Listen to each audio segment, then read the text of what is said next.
All right, we're getting back to our study in Genesis chapter 23.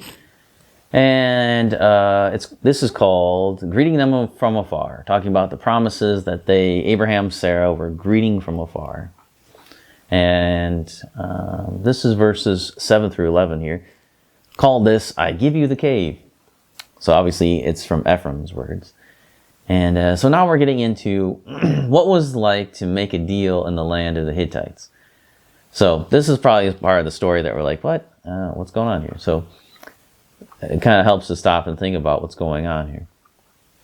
So remember last time we talked about how Abraham was, he asked for some land, he wanted to buy some land, and they're like, nah, we'll just give you some.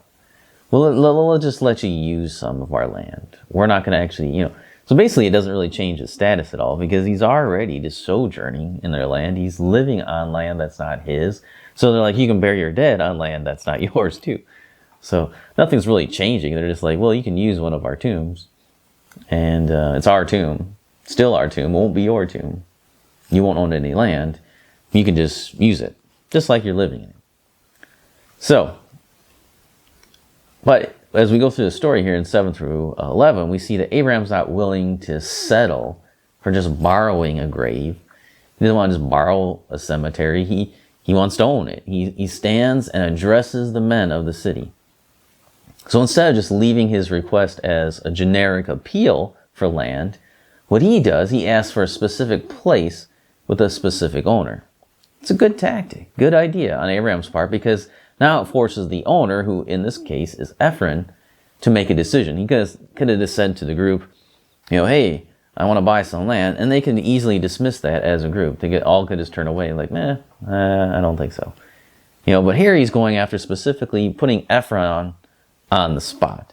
He's saying, this guy here, his property, that's what I want. And so now Ephron has to take a step forward, and he has to say what he's going to decide, and everyone else in the city, the important men of the city, are watching him. So Abraham asks for the cave of Machpelah, and says that he will pay full price for the cave. He's willing to pay whatever the price is.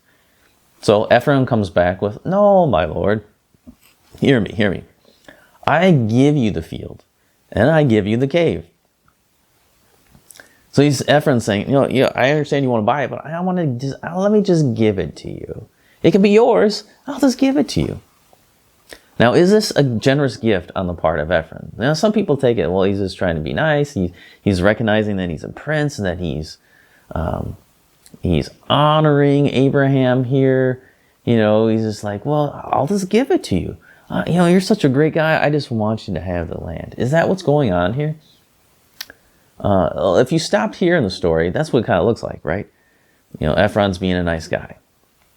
He's just saying, just take the cave, take the field, Or is there something else going on here? Is there something else happening here? And I think as we move through the rest of this section, we see that there is something else going on here. He's not just trying to be nice to him. Ephron's not just trying to be nice. He's not trying to be like, oh, I'm so generous.